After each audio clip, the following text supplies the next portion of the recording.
네, 자 서동수의 글로벌 마켓 리더 메리츠증권 서동수 대리와 얘기를 나눠보도록 하겠습니다. 안녕하십니까? 네, 안녕하세요. 네. 네. 자, 오늘은 이제 미국 금리 인상에 대한 이슈를 가지고 나오셨습니다. 일단 이슈부터 먼저 체크를 해보고 얘기를 나눠보도록 하죠. 자, 미국 금리 인상 언제냐는 이슈입니다. 자, 옐런 의장이 뭐 미국 시장 강력하게 회복하고 있다 이렇게 얘기를 했는데 그럼에도 불구하고 항상 보면은 이들은 뭐 당분간은 없을 것이다. 하지만 뭐 언젠가는 할 것이다. 뭐 이렇게 자꾸 좀 뭔가 퀘스천 마크를 주는데 도대체 언제 할까요?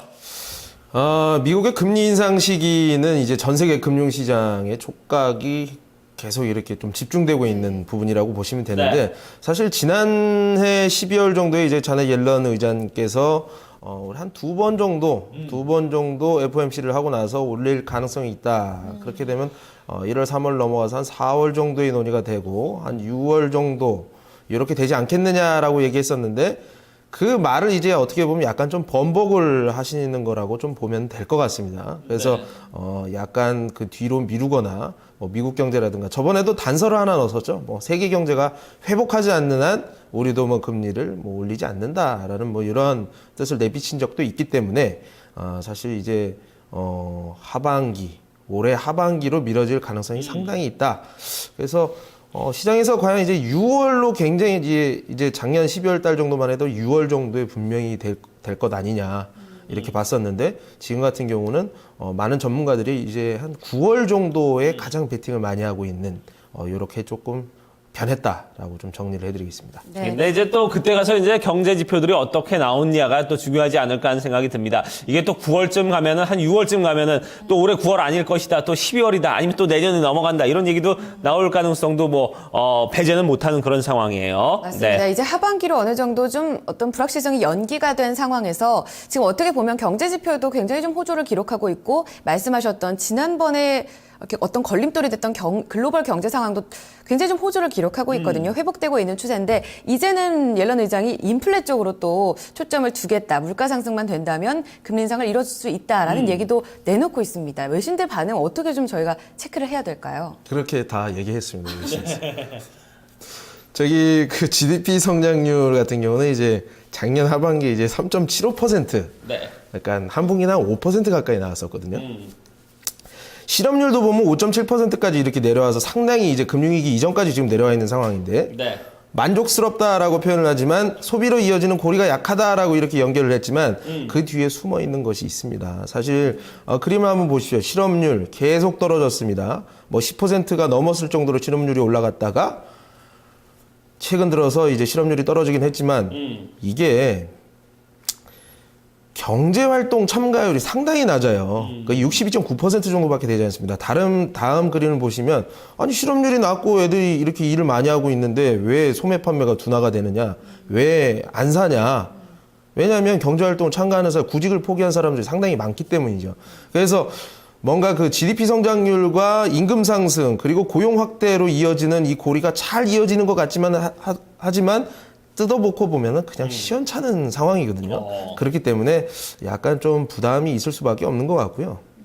어쨌든 최근 들어서는 이제 아까 앵커님께서 말씀하셨지만 물가 상승에 대해서 이제 말씀을 했는데 이제 인플레이션 목표 2%를 잡고 있는 것이 사실입니다. 그렇지만 지금 뭐 절반도 채우지도 못하고 있는 상황이고 유가가 이렇게 바닥을 치고 있는 상황에서 인플레이션 목표를 맞추기도 상당히 어렵다라는 측면. 이렇게 생각해 보면 자넷 옐런 의장이 이런 저유가가 계속되는 것은 미국 경제가 바라보는 중요한 지표 중에 하나인 인플레이션 목표를 채우지 못한다는 측면에서 굉장히 불편할 수 있다. 하나 시사하는 바가 있죠. 그래서 유가는 어느 정도 리바운드를 해줘야 미국 경제도 뭐 금리 상승을 해서 엑시트를 할 수 있는 이런 것도 한번 생각을 해볼 수가 있을 것 같고요.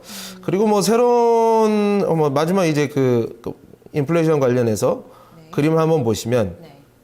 소비자 물가 역시 계속 하락 추세다라고 보시면 되고 인플레이션 목표는 상당히 거리가 있어 보입니다. 네. 또 한 가지 이제 새로 추가된 내용을 보시면 FOMC 3월 달에 FOMC에 be patient라는 단어가 삭제가 되더라도 너네 충격을 받지 말아라. 그렇죠. 네, 이거 뭐 그 의지 없다. 예. 약간 뭐 이런 거예요. 금리 언제 올릴 거예요? 그러면은 작년 같은 경우는 뭔가 뭐 진짜 올릴 것처럼 한 두어 번 봐서 그 다음에 올리겠다 했는데 지금은 뭐 너 하는 거 봐서 할게요. 뭐 이런 식이니까 일단 지금 전 세계 글로벌 시장이 좀 시간을 가져가는 상황이 됐다. 그리고 한 가지 더 유로존 디플레이션이라든가 중국의 성장 둔화에 대해서도 언급을 하면서 이러한 부분들이 만족되지 않고 이런 것들이 미국 경제를 위협하고 있기 때문에 이런 것들이 회복되기 전까지는 금리 인상 시기를 저울질하는 것은 옳지 않다라는 의력을 양일 간에 이제 뭐 의회에서 네. 뭐 연설을 통해서 말씀을 하셨죠. 예, 뭐 당분간은 아니지만 참 지금 옐런 의장의 발언을 보면은 참 어떻게 보면 좀 밋밋하다는 느낌이 들어요. 이것도 아니고 저것도 아닌 그런 느낌이 들기 때문에 이게 진짜 어느 정도의 시간이 필요한지 우리가 참 궁금하거든요. 얼마나 있어야 이 금리 인상에 대해서 우리가 잠깐 좀 생각이라도 좀 해볼 수 있을까요? 일단 어쨌든 지금 뭐 6개월 정도는 남은 거죠. 뭐 그래서 비유를 좀 드리려고 했는데 부적절한 것 같아서 못 드리겠네요. 예. 심리적으로 어쨌든 한 6개월 정도 시간 남아 있습니다. 네. 6개월 정도 시간이 남아 있는데 이렇게 되면 전 세계 중앙은행들이 더 할 겁니다. 아마 유동성 파티를 더욱 더 참가할 거고 우리나라 빼고 모두 다 재밌게 놀 것 같습니다.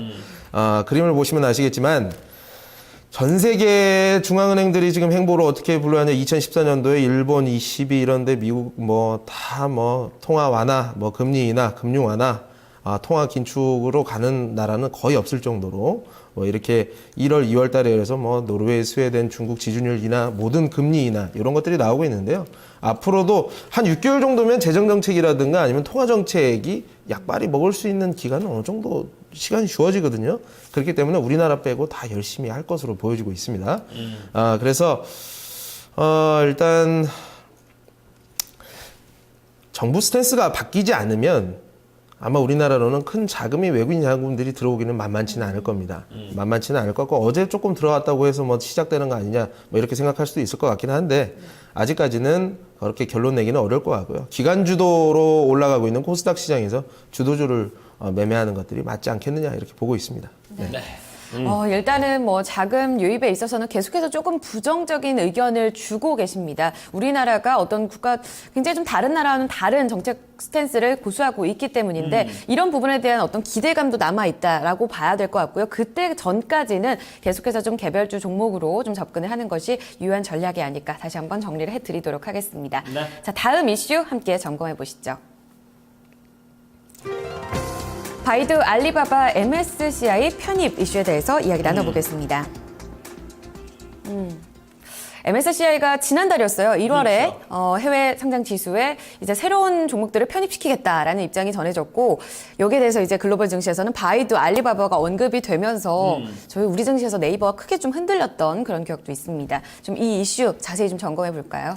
이제 MSCI 1월 국가지수에 이제 해외 상장 기업까지 포함을 시키겠다. 중국 MSCI 지수라든가 MSCI EM 지수, 이머징 마켓 지수 같은 경우에도 바이두하고 알리바바, 미국이라든가 딴 쪽에 상장돼 있는 지수까지 지금 편입을 한다는 얘기입니다. 이렇게 되면은 좀 우리 시장에 있어서 어떻게 보면 제가 아까 전 이슈의 마지막으로 말씀드렸던 국내 증시에서의 외국인 자금의 아웃플로우에 대해서도 한 일면을 차지하고 있는 부분이 아닐까 생각이 듭니다. 네. 자, 그렇다면 외신 쪽에서도 우리 국내 증시만큼이나 좀 주목을 많이 하고 있는 부분이 있습니다. 해외 상장 기업이 이제 추가가 된다면 굉장히 좀 자금 유입이 커지지 않을까, 자금 이동이 좀 있지 않을까 이런 얘기들이 많이 오갔는데 외신 반응 좀 정리해 주시죠. 일단 MSCI EM 지수, 그러니까 이머징 지수를 트래킹하는 펀드들이 굉장히 많습니다. 패시브 펀드라든가 액티브 펀드에서 2,280억 달러, 1조 5,200억 달러 이런 얘기를 하는데요. 일단 신규 편입이 되게 되면 기존에 가지고 있던 비슷한 그 섹터에 있는 자금들을 어디선가는 무조건 빼내야 된다는 얘기입니다. 빼가지고 거기에다가 맞춰야 된다는 얘기인데, 알리바바라든가 바이두 같은 경우도 상당히 좀 가중치가 높은 기업이 있기 때문에 우리나라의 같은 섹터에 있는 그 업종에 있는 기업들, 아까 말씀하신 네이버 같은 경우에도 좋지 않을 상황이 좀 있을 수 있을 것 같고요. 정확하게 언제부터 편입을 하고 언제 편입을 완료한다라는 이런 일정이 정확하게 나온 바가 없기 때문에 이러한 부분들이 오히려 주가로서 있어서는 상당히 좋지 않을 수 있습니다. 네, 네, 그래요. 자, 좀 이런 부분에 대해서 좀 계속해서 좀 여러 가지 얘기들이 좀 나오고 있는데 거기에다가 지금 알리바바가 계속해서 이 M&A를 통해서 좀 계속 기업 인수협 합병을 좀 여러 가지 좀 모색을 하고 있는 상황이고 지금 우정저축은행에 대해서도 좀 IPO 하자마자 또 거기에 대해서 인수 관심을 좀 보이겠다 뭐 이런 부분에 대한 얘기도 나오고 있는데 자 이런 부분들이 어떤 좀 또 영향을 미칠 수 있을까요? 어떨까요? 뭐 알리바바 같은 경우는 또 그 알리바바 하나만의 이슈가 또 하나 있는데요. 3월 달에 이제 그 락업 물량들이 풀리는 부분들이 보호예수 물량들이 풀리는 부분들이 있습니다. 네. 그렇기 때문에 3월 달까지는 일단 알리바바를 강력하게 지금 매수를 들어가기는 상당히 어려운 상황입니다. 네. 액티브 펀드 입장에서도. 그렇기 때문에 3월 아직 이제 2월에서 우리 또 일주일이나 남았는데 그러한 시간까지 우리의 모바일 플랫폼에서 외국인 자금들이 빠져나가는 모습을 그냥 뭐 닥쳤던 게 쳐다보면 그런 것처럼 지켜볼 수밖에 없는 이런 좀 상황이거든요. 그래서 일단 네이버라든가 다음 같은 경우 주가가 이제 수급적으로 상당히 열의에 놓이는 상황들이 좀 발생을 할 것이다. 중장기적으로 모바일 플랫폼, 특히나 우리나라의 이제 코스닥의 중심에 있는 다음이라든가 또 코스피의 중심에 있는 네이버 같은 경우 최근 들어서 상당히 중장기적으로는 펀더멘탈상으로는 큰 문제는 없을 거라고 보기는 합니다만 뭐 알리바바의 개인적인 이슈 그리고 바이두의 가중치가 알리바바보다 2배 가까울 정도로 높을 정도로 유통 주식 수에 따라서 쫓아가거든요. 네. 그렇기 때문에 이런 부분에 있어서 일단 매수 타임이라고는 생각을 합니다만 주가가 회복을 하고 하는 데에는 약간 좀 시간이 걸릴 수도 있다. 그렇지만 지금 거의 최고조에 이르고 있다라고 생각을 하시면 될 것 같습니다. 네. 자, 상대적으로 이제 우리 기업들이 좀 알리바바에 위축되는 이런 모습을 보일 가능성 높다. 이런 부분에 대해서 좀 언급을 해주셨어요. 네, 좀 단기적으로는 플랫폼 업체에 대한 수급이 다소 열에 놓일 수 있다. 이런 부분들도 같이 한번 참고해 보시면서 플랫폼 업체들 전략 꾀하시길 바라겠습니다. 두 가지 이슈 여기서 마무리 짓겠습니다. 메리츠 종근증권 서동수 대리 함께했습니다. 감사합니다, 대리님. 감사합니다. 고맙습니다. 네.